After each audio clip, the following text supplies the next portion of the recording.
Yesu urashaka kunesha ibyaha, izera amaraso ya Yesu. Yesu urashaka kumenya intsinzi n'amaraso y'umukiza. Kurimbara k'amaraso y'umwana w'intama. Kurimbara k'amaraso ya Yesu, mwana w'Imana.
Iyo umuntu afite ibibazo agatekereza ibyo Yesu yakoze, ibibazo birayoyoka bigahinduka ibyari umubabaro bigahinduka ibyishimo, ibyari gucika intege bigahinduka kugira imbaraga.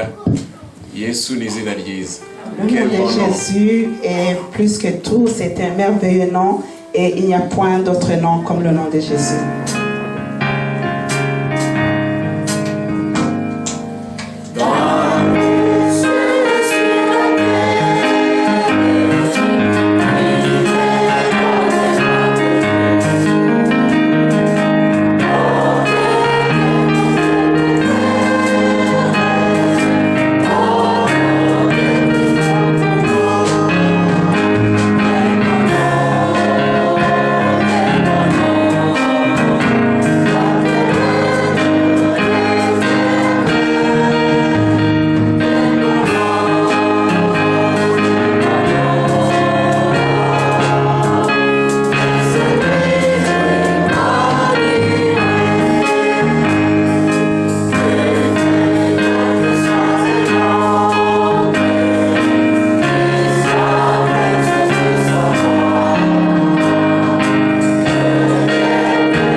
Face à ceux qui me veulent du mal, tu prépares un banquet pour moi. Tu m'accueilles en versant sur ma tête un peu d'huile parfumée. Tu remplis ma coupe jusqu'au bord. Seigneur Dieu, nous venons près de toi pour te remercier parce que tu nous aimes. Nous te remercions parce que tu es notre Père et nous te remercions parce que tu veux notre bien.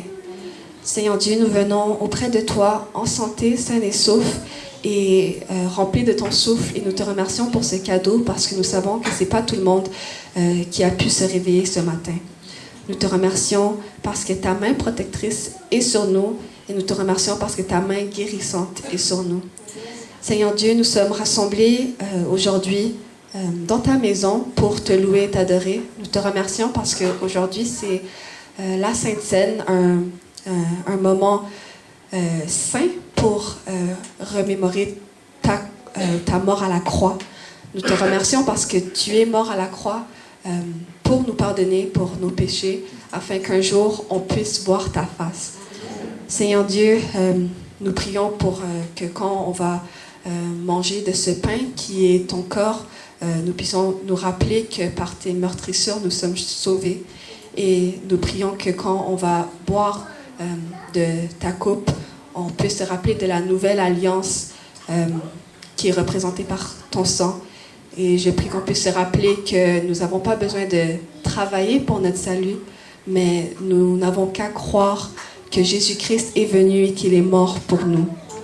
Seigneur Dieu, nous prions pour nos frères et sœurs qui ne sont pas ici en ce moment. Nous prions que tu puisses être avec eux.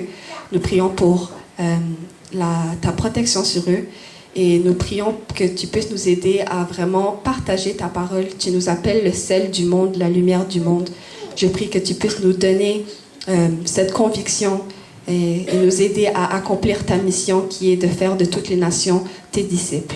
Je prie que tu puisses nous offrir ton Saint-Esprit afin qu'on puisse te donner gloire dans tout ce qu'on fait. C'est dans le nom de Jésus-Christ que j'ai prié. Amen.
Ce psaume, frères et sœurs, il est inutile de nous arrêter aux diverses conjonctures que l'on a faites sur les portes. muri iyi zaburi rero nta kamaro bimaze byo gutinda kuko kera byari bimeze. Il nous paraît vraisemblable que c'est à un âge assez avancé que David a voulu résumer ses expériences par rapport à la puissance et la bonté de Dieu à son égard. Bigaragara ko igihe Dawudi yandikaga iyi zaburi yarakuze yarashaje kuko icyo gihe yerekanaga uko yabayeho abanye n'Imana. Frères et sœurs, lorsque vous prenez du temps pour lire le psaume 23, il y a toute une panoplie de promesses que Dieu a fait à ses enfants. Iyo rero usomye zaburi ya 23 uhasanga ibyiza byinshi amasezerano menshi Imana yahaye abana bayo. Lorsque j'ai essayé d'énumérer, j'ai remarqué que le psaume évoque l'idée que Dieu est, premièrement, l'unique berger pour David. Iyo rero nagerageza gusoma iyi zaburi nasanze ko zaburi yerekana ko Imana niyo mwungeri wa Dawidi. Deuxièmement, qu'il cherche une vertu luxurieuse pour l'abriter. Kandi ikamujyana mu cyanya cyiza mu bwatsi bwiza. Il l'entoura et répara son âme endolorie. Kandi yabashije no guhoza umutima we wari ubabaye. Il lui a fait savoir qu'il ne devrait pas avoir aucune crainte au moment de troubles et d'adversité. Kandi imwereka ko ntabwo yagombaga kugira mu gihe cy'ibibazo. Ce qui m'intéresse encore, c'est que le texte a dit, il dresse devant David une table en face de ses adversaires. Kandi nanone gitangaje nuko avuga ngo imbere ya Dawidi yahashize ameza imbere y'abanzi be. Dans le psaume 23, c'est ce verset qui m'interpelle aujourd'hui. Muri zaburi rero umurongo wa 5 no tugiye gutindaho. Le verset 5, là où David a dit, tu dresses, Seigneur, devant moi, une table en face de mes adversaires. Aho David avuga ati untunganiriza ameza mu maso y'abanzi banjye. Toute notre réflexion va être basée sur ce unique verset du livre de psaume 23. Icyo rero tuganira uyu munsi cyaba gishingiye cyane kuri uyu murongo wa 5 wo muri zaburi ya 23. Fermons pour la prière. Notre Père, notre Dieu, nous te supplions d'être avec nous aujourd'hui. Nous te demandons de nous accorder ton esprit. Permets à ce que nous puissions comprendre ce que tu veux nous dire à travers ce verset. La venue de tout sûr avec nous, conduit et dirige. Et Jésus à lui soit gloire et magnificence. Dès à présent pour l'éternité. David a dit, Seigneur, tu dresses devant moi une table en face de mes adversaires. Dawidi aravuga ati untunganiriza ameza mu maso y'abanzi banjye. Dans ce verset, je vais m'attarder sur deux mots-clés. Adversaire et dresser une table.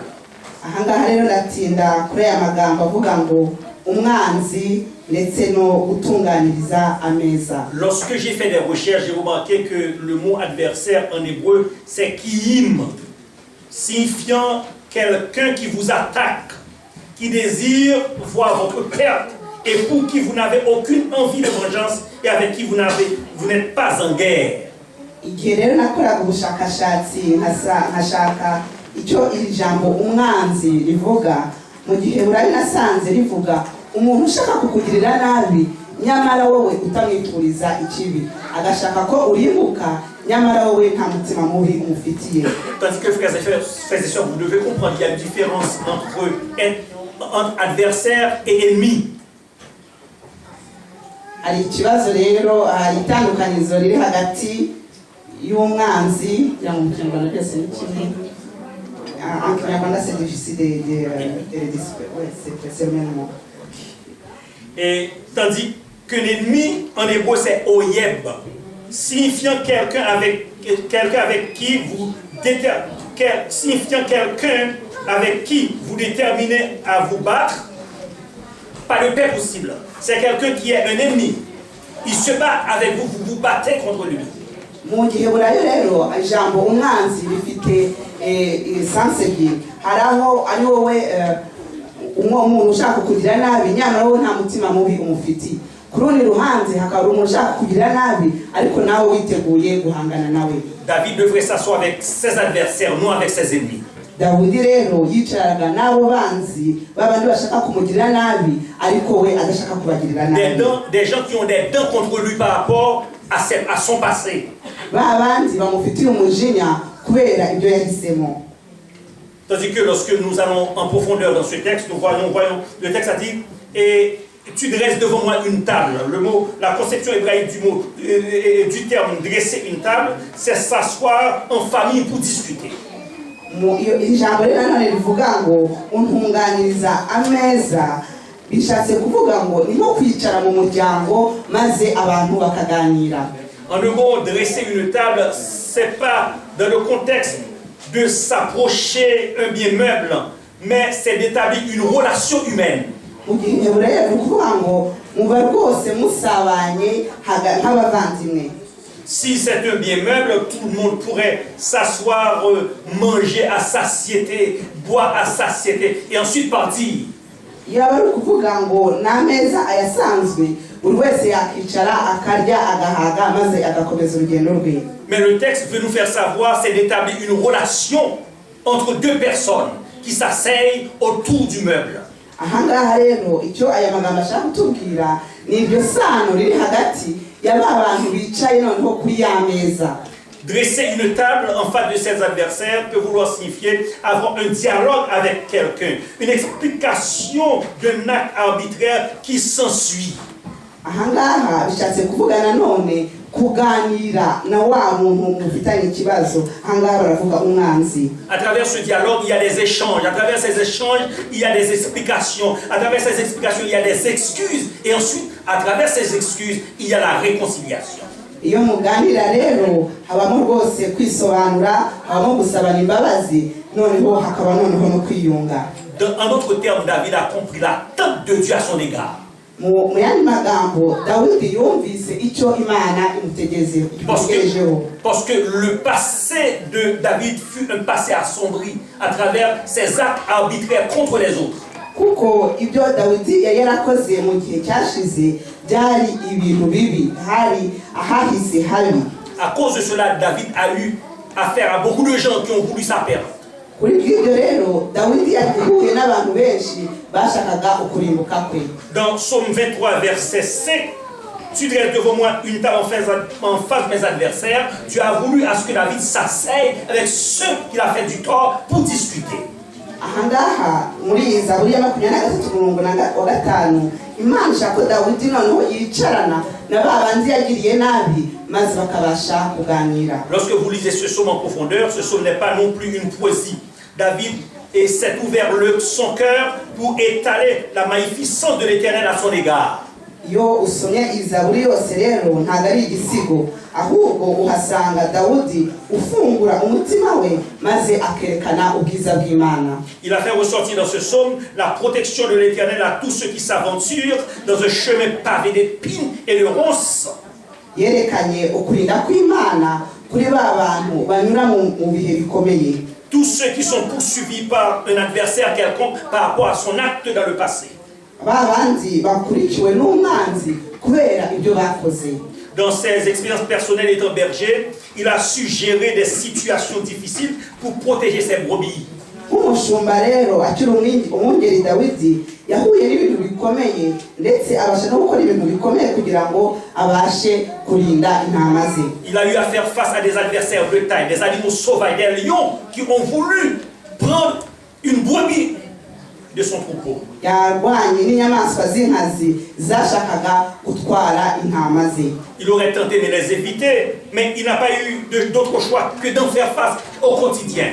Yashoboraga guhitamo kuzihunga akihisha ariko we icyo yahisemo ni ukuzirwanya maze akarinda umukumbi we. À travers ces expériences, il a appris également à vivre en face de ses adversaires afin d'apprendre les notions d'humilité et de sagesse. Kandi mu byo yanyuzemo yabashije kwiga kubana n'abanzi be kugira ngo abashe kwiga igerekeye no guca bugufi. Il a valu la peine, frères et sœurs, pour David de s'asseoir en face de ses adversaires afin de mieux connaître son devoir, leurs besoins. Il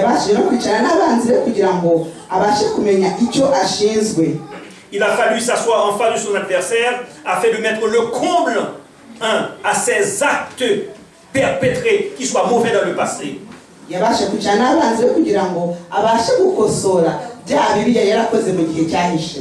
Est-ce possible, frères et sœurs, est-ce possible, est-ce logique de s'asseoir en face de ses adversaires? ese birashoboka kwicarana n'abanzi? Est-ce pas trop demandé par le Seigneur que vous et moi, que nous asseyons en face de nos adversaires? ese imana ntabwo yabitugoye idusaba kugira ngo twicarane n'abanzi bacu? Très souvent, nous essayons toujours d'éviter de rencontrer nos adversaires. kenshi tugerageza guhunga kugira ngo twere guhura n'abo banzi bacu. Très souvent, nous voulons toujours nous asseoir avec ceux que nous aimons.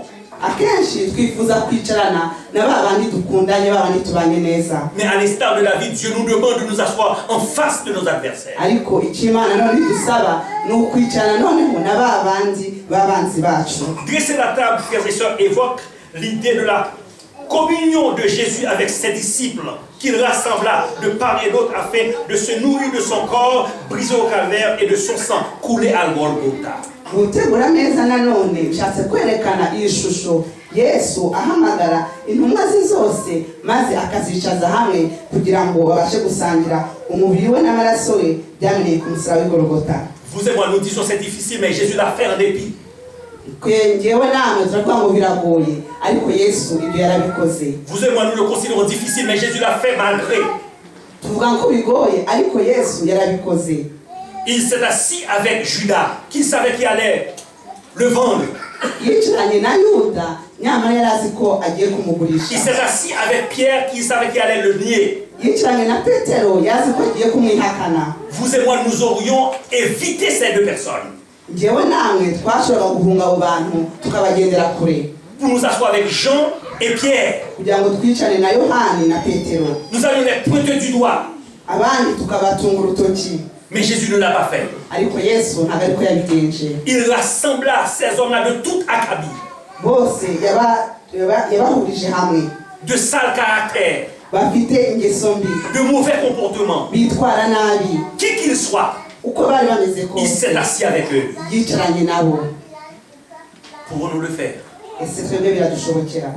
Pouvons-nous le faire? ese biradushobokera? Nous allons nous asseoir autour de cette table spirituelle. Pouvons-nous nous asseoir autour de la table de notre conscience? ese mu kanya tugiye kwicara, tugiye kuzenguruka aya meza, ese twebwe dushobora kwicara naho ku meza ari mu bitekerezo byacu? Si vous remarquez bien, cette table n'est pas dressée à côté de son adversaire, mais en face de son adversaire. iyo murebye neza ayo meza ntabwo ateguye iruhande rw'umwanzi, ahubwo ateguye imbere y'umwanzi. Symbolisant l'idée que nous avons des points à discuter. byerekana ko hari ibyo tugomba kuganira. Symbolisant que nous avons des mises au point à faire ensemble. byerekana ko hari ibyo tugomba gutunganya. Symbolisant que toi et moi, nous sommes des frères, nous devons avancer. byerekana ko ngewe namwe turi abavandimwe kandi tugomba gutera imbere. N'oubliez pas, il y a deux types d'adversaires. mwibuke hari ubwoko bubiri bw'abanzi, Ceux de l'intérieur et ceux de l'extérieur. babanzi b'imbere ariko hari n'abanzi b'inyuma. Ceux de l'extérieur, c'est ce que nous côtoyons au quotidien. Un voisin qui est méchant, et un mari qui est méchant, des enfants qui sont méchants, un directeur du département dans un travail qui est méchant. abo duhura nabo ni babanzi, umugabo w'umugome cyangwa umugore w'umugome, abana b'abagome, abo tubana nabo b'abagome. Mais n'oubliez pas que si ceux de l'extérieur, nous pouvons les voir pour les éviter. abo nabo hanze dushobora kubareba maze tukanabahunga. Nous pouvons nous asseoir en face d'eux parce nous pouvons les palper. dushobora kwicara nabo kuko dushobora kubabona tukabakoraho. Mais ceux de l'intérieur sont des adversaires coriaces, dangereux, sournois et prompts à nous rendre inaptes pour le royaume des cieux. ariko noneho babanzi b'imbere nibo babi cyane, nibo babagome kurushaho, kandi nibo bagoye kwirukana, kandi abo ngabo nibo bonyine bashobora no kutubuza kubona ubwami bw'ijuru. Ceux de l'intérieur ne peuvent pas être perçus. bo abandi b'imbere ntabwo ushobora kubakoraho. C'est pourquoi ils sont coriaces. niyo mpamvu bigoye, bagoye. Ils sont attachés à notre code de valeur. bafatanye nuko tumeze. Ils sont attachés à notre éducation. bafatanye nuko twarezwe. C'est notre caractère, un adversaire malicieux à combattre. ni umuco dufite, biragoye rero kuwurwanya. La rancune, un adversaire coriace à éliminer. inzika ni umwanzi ukoye kugira ngo umuntu abashe kumureka. L'orgueil est un adversaire résistant à éradiquer. Ubwirasi, ubwibone ni umwanzi ukomeye kugira ngo bashe kurwanya. La haine, un adversaire virulent à détruire. Urwango ni umwanzi ukomeye wo kurwanywa. Frères et sœurs, ces adversaires ne doivent pas être ignorés. Abo banzi rero ntabwo tugomba kuzagirwa. Ils asseyent chaque jour sur la table de la conscience de chacun de vous. Abo ngabo n'abandi bicaye ku meza twavuga ari mu mutwe kuri buri muntu wese. Alors il faut s'asseoir pour les regarder et questionner leur présence. Niyo mpamvu rero tugomba kwicara maze tukibaza impamvu bariho. Leur présence à la table de notre existence et avoir de la force nécessaire de les éradiquer. Tukibaza impamvu bariho tukagira n'imbaraga zo kugira ngo tubashe kubarwanya. Aujourd'hui, vous et moi, nous nous asseyons autour de la table spirituelle. Uyu munsi njye namwe tugiye kwicara ku meza y'umwuka. C'est facile de s'asseoir dans ce sous-sol autour d'une table pour manger ensemble. Biroroshe kwicara hariya muri susoro tukarira hamwe. On mange et on part. Turarya tukagenda. Parfois la personne peut s'asseoir à côté de vous, on ne se salue pas parce qu'on est en train de manger, on mange et on part. Kenshi umuntu ashobora kuza kwicara iruhande rwawe ntunamusuhuze ubu ukarya ukagenda. Mais s'asseoir autour de cette table qui interpelle notre conscience à une autre dimension. Ariko naho kwicara kuri aya meza y'umwuka yongera kutwibutsa ibyo dufite mu mutwe bifite indi ntera. Sommes-nous assis autour de la table spirituelle ce midi? Nous sommes assis autour de la table spirituelle aujourd'hui. Sommes-nous prêts à réconcilier ceux qui nous classerions parmi nos frères et qui ne nous saluent pas? Ese kuri aya meza tugiye kwicaraho twiteguye noneho kwifatanya no kuganira na babandi twita abavandimwe ariko batari bo? Sommes-nous prêts ce midi à renégocier avec cet orgueil qui nous empêche d'aller vers l'autre, que ce soit au travail ou à la maison, pour faire la paix? Ese twiteguye noneho kurwanya bwa bwibone bwa bwirasi butubuza gusaba imbabazi? Sommes-nous prêts à négocier avec la personne que nous évitons de voir? Parfois nous sommes à l'église, il y a un frère, nous évitons son chemin. Sommes-nous prêts à aller vers lui pour négocier? Pourquoi ce problème? On va s'asseoir ensemble pour parler. Ese twiteguye kuganira na wa muvandimwe duhura hano ku rusengero tukamuhunga? Ese turiteguye umunsi kugira ngo tubashe kumwegera maze twibaze impamvu ari ikibazo? Sommes-nous prêts à aller vers le Seigneur pour lui demander de la force nécessaire et le courage pour enlever l'orgueil afin que nous puissions avoir de l'humilité pour nous asseoir ensemble afin de parler les différences entre nous deux? Ese twiteguye kwegera Imana maze tugasaba imbabazi kubwibone kubwirasi maze tugaca bugufi tugasanga Imana tukabasha gusaba imbabazi? Il est très facile en tant que pasteur de venir s'asseoir autour de cette table pour parler de Jésus. Il est plus facile en tant qu'ancien, il est plus facile en tant que membre d'église de venir s'asseoir autour de cette table pour déguster le corps de Jésus. Nous allons manger le corps de Jésus, boire son sang symbolique, symbolisant, symbolisant son sang. C'est plus facile de le faire. Biroroshe nka pasiteri umukuru w'itorero cyangwa se umukristo kwegera aya meza ashushanya umubiri wa Kristo n'amaraso ye, biroroshe kuza kuyegera maze tukabasha gusangira ibihari. Mais comment considérez-vous celui ou celle avec qui vous avez des démêlés et vous n'êtes pas en mesure de vous asseoir ensemble pour discuter? None se ni gute noneho mufata wa wundi mufitanye ibibazo ariko mudashoboye kubiganiraho? Dans votre fond intérieur, comment considérez-vous cet acte que vous allez commettre? Comment je considère moi-même cet acte que je vais commettre, tandis que je sais que je ne peux pas m'asseoir avec quelqu'un? Mu mutima wawe, muri wowe, muri njyewe, ni icyo gikorwa ugifata gute igihe ugiye kuri aya meza nyamara uzi ko hari mugenzi wawe mudashobora kuvuga? À la maison, la tête du mari est au nord, votre tête est au sud, au lit. Tandis que vous êtes venu, je suis venu pour manger autour de cette table.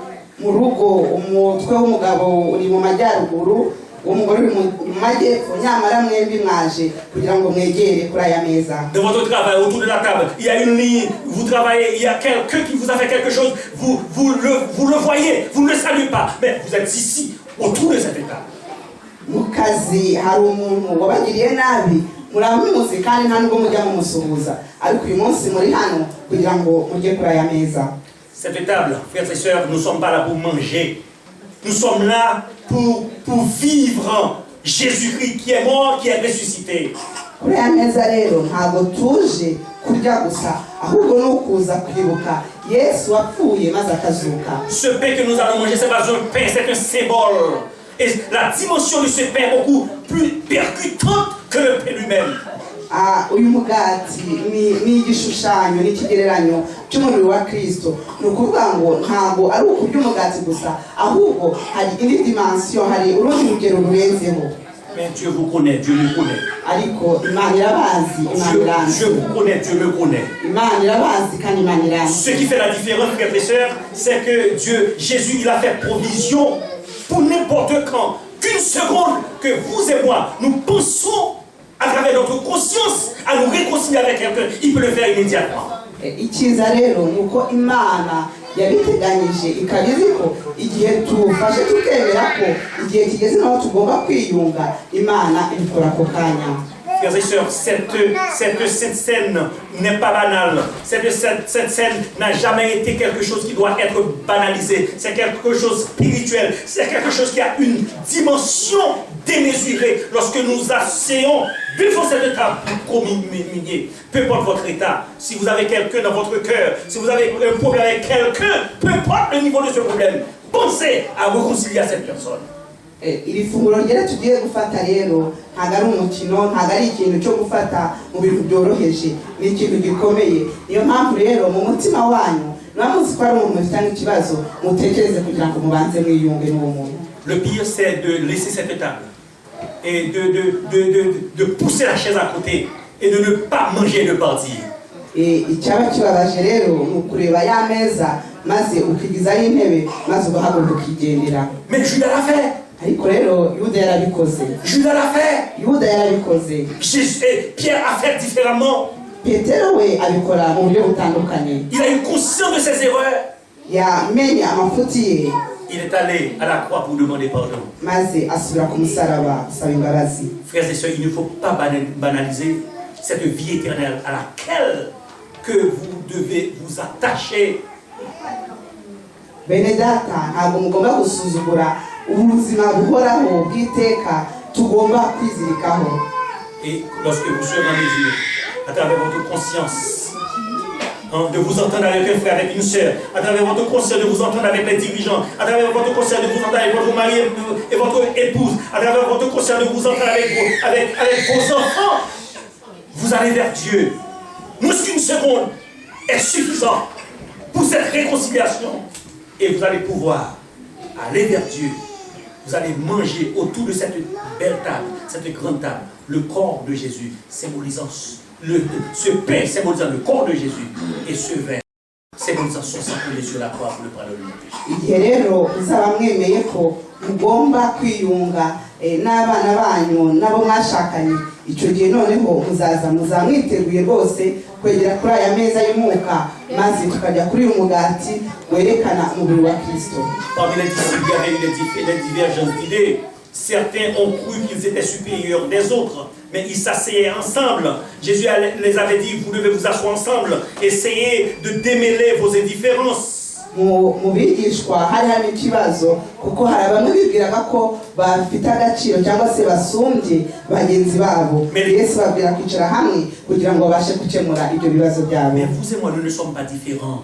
Ariko njyewe namwe ntabwo dutandukanye. Vous et moi, nous ne sommes pas différents. Ntabwo dutandukanye nabo. C'est une question d'homme. C'est une question d'homme. Ni kibazo. C'est une question d'homme. Kibazo cya kigabo. Alors, qui veut dire que l'homme n'est pas différent. Mais au moins, frères et sœurs, Jésus a dit Pierre, Satan t'a choisi pour le cribler comme du froment. Mais j'ai prié pour toi afin que ta foi ne défaille point. et quand tu seras converti, affermis tes frères. yesu abwira petero ati satani yagusabye ariko njyewe nagusabiye kugira ngo ukomere igihe rero uzaba ukomeye uzakomeze na bene so. Que le Seigneur vous aide aujourd'hui imana ibafashe n'uyu munsi à avoir en esprit, dans votre esprit, le vouloir de vous asseoir, de vous asseoir avec vos adversaires. kugira ngo muri uyu munsi mwicarane n'abanzi banyu. Je crois qu'il n'y a personne qui a un adversaire ici dans l'assemblée. ndizera ntashidikanya ko nta muntu ufite umwanzi hano muri iri torero. Moi, de mon âme et conscience, je sais que j'ai personne sur la terre que je peux voir et que je passe outre parce que je ne veux pas que mes yeux se croisent avec lui. yewe uko nizera ni pasiteri uvuga nta muntu muri iyi si nibwira ko mfitanye ikibazo nahura nawe maze nkareba ku ruhande. Parce que j'ai développé une attitude, quand quelqu'un me fait quelque chose qui soit mauvaise, je suis allé vers lui avec beaucoup de sagesse pour m'asseoir autour de cette table afin d'en discuter. kuko ngewe hari pasiteri icyo yazamuye mu buzima bwe yatari ikibazo n'umuntu yegera wa muntu maze bakabasha kuganira. Pourquoi? Parce que la vie est fragile. kubera iki? kuko ubuzima buroroshye, ubuzima ni bugufi. La vie est fragile. ubuzima buroroshye. Faisons la paix. tubane bose, tubane twese mu mahoro. Faisons la paix à l'église. tubane twese mu mahoro hano ku itorero. Aimons-nous réciproquement. dukundane. Quelqu'un vous a fait quelque chose qui soit mauvaise, appelle-le au téléphone avec beaucoup de douceur, beaucoup d'amour. Dites-lui ce que vous ressentez. umuntu yakugiriye nabi muhamagare kuri telefone maze umubwire ko wumva umeze. S'asseoir autour de la table, ce n'est pas une table littérale, un meuble, mais c'est une prise de conscience, c'est le vouloir de discuter quelque chose qui vous nuit. kwicara ku meza ntabwo bivuze ameza yasanzwe, ahubwo ni ukuvuga ngo ni ukwicarana maze mukaganira ibibazo bihari. Que le Seigneur vous renforce aujourd'hui.